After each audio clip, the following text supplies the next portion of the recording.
treatment modalities. That is very important. So after staging, this is staging, and after staging comes treatment. So the treatment is decided by the stage of disease. Actually there are so many options ranging from surgery, either total laryngectomy or a partial laryngectomy procedure, a supracricoid partial laryngectomy or a near total laryngectomy, or it can be chemotherapy or radiotherapy or a combined chemo radiotherapy, radiation, chemo RT. Either it is a sequential or concurrent, and then surgery followed by chemo RT.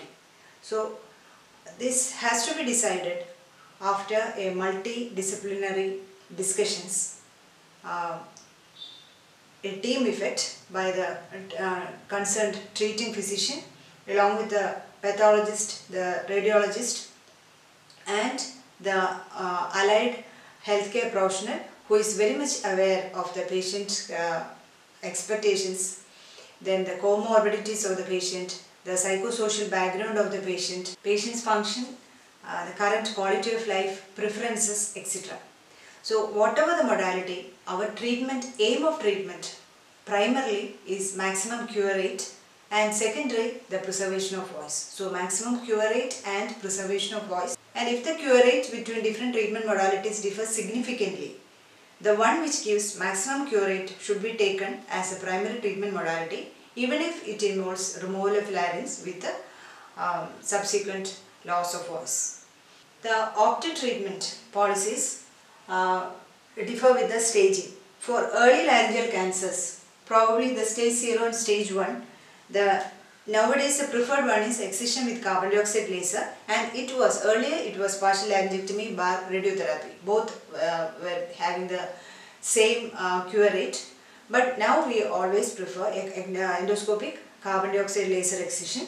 And for if there is a vocal cord fixity or an impaired mobility, as in stage 2 or stage 3, and now the preferred one is a supracricoid partial laryngectomy or a near total laryngectomy with a chemo radiation, either sequentially or if there is extralaryngeal spread with a vocal cord fixity or cartilage invasion, as you get in a stage 4, the treatment, again the gold standard in the treatment is a total laryngectomy with a voice preservation.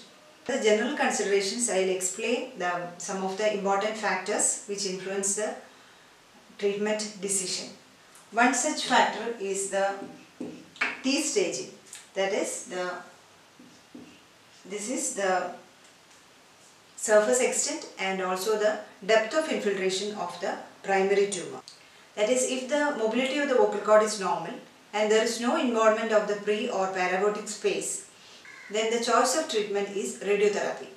And if there is impaired mobility, that is, if the pre or paraglottic space or any underlying muscle is involved, then the surgery is preferred than radiotherapy, and the choice of surgery is always partial procedures with conservation of maximum voice.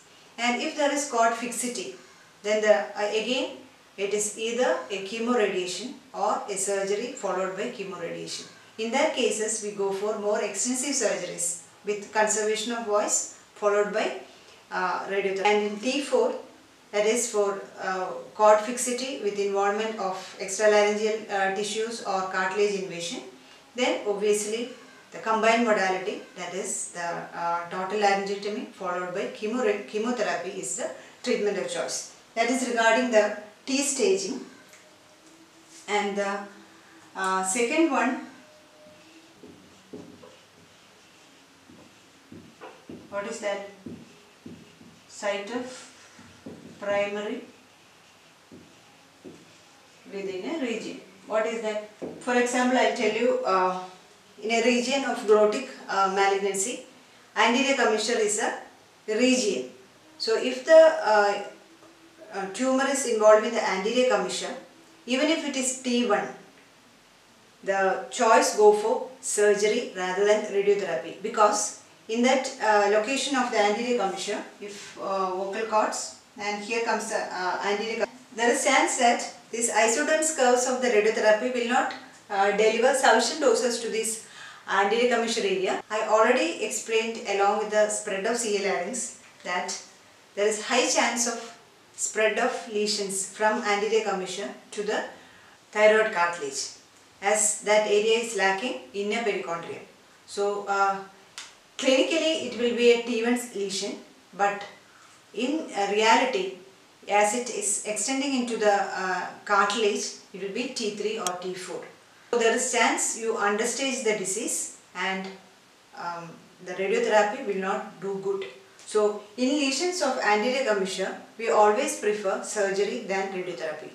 And another example, in a supraglottic lesion, the infrahyoid epiglottis is a subset of supraglottis. In the lesions of infrahyoid epiglottis, there is high chance of spreading into the pre-epiglottic space. That was again already described in a spread of CA larynx.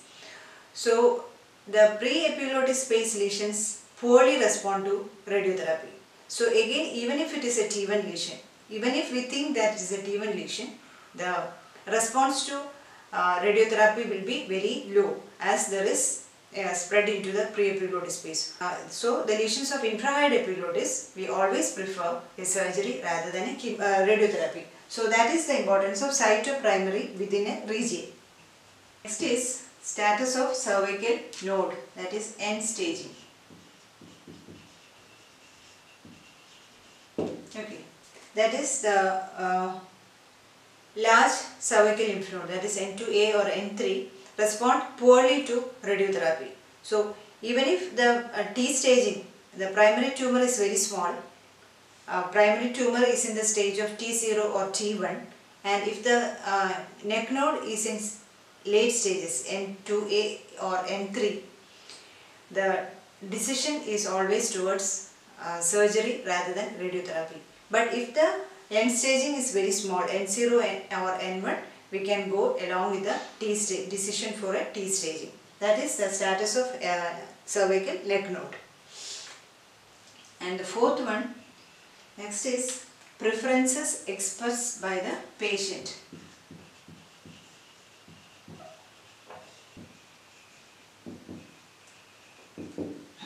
That depend upon whether the quality of voice, then the stay in hospital, duration of hospital stay, the cost of treatment, etc. That depend upon the profession of patient and also his willingness. Example, if the patient is an professional voice user like a singer or a teacher or a lawyer, he will prefer always a radiotherapy because it gives good voice quality compared to a surgery in an early lesion. If T0 or a T1 lesion with he is a professional voice user, he will prefer a radiotherapy and he will not mind a 6 to 7 weeks stay in a hospital. Whereas a farmer coming from an interior of a country, he can't stay long away from his farm and he is not bothered with his voice quality, so he will prefer an endoscopic carbon dioxide laser surgery and a very quick discharge from the hospital. General health and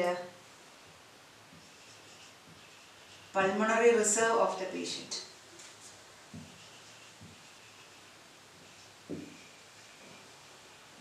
Okay, this is very important, especially when you go for an supracricoid laryngectomy, partial procedures. There is high risk of post-operative complications like aspiration and pneumonitis, and that should be reserved only for patients with a very good general health and also with a very good pulmonary reserve. That is important. Then comes the age of the patient.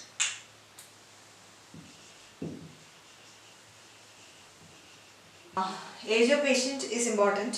For example, in a young patient, it's preferable not to give radiotherapy as a primary modality because two reasons. One, there is a chance of a radiation-induced second malignancy and also development of second primary in a long run. So, radiotherapy is better deferred in a young age. Very well differentiated squamous cell carcinoma, in which case the treatment of choice is surgery and radiotherapy should not be done in a case of verrucous carcinoma.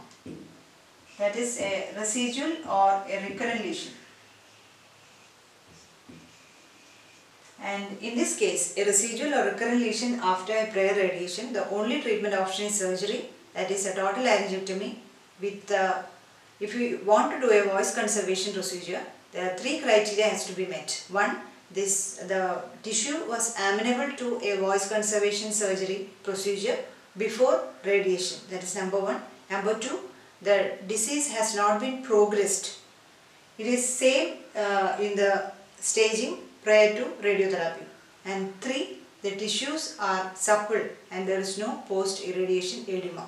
Only if these 3 criteria are satisfied, you can go for a voice conservation procedure along with a total laryngectomy. If not, for a prior radiation with a residual or recurrent tumor, the only treatment option is a total laryngectomy. So these are the general considerations for a treatment of a CA larynx. Now we can go to individual case.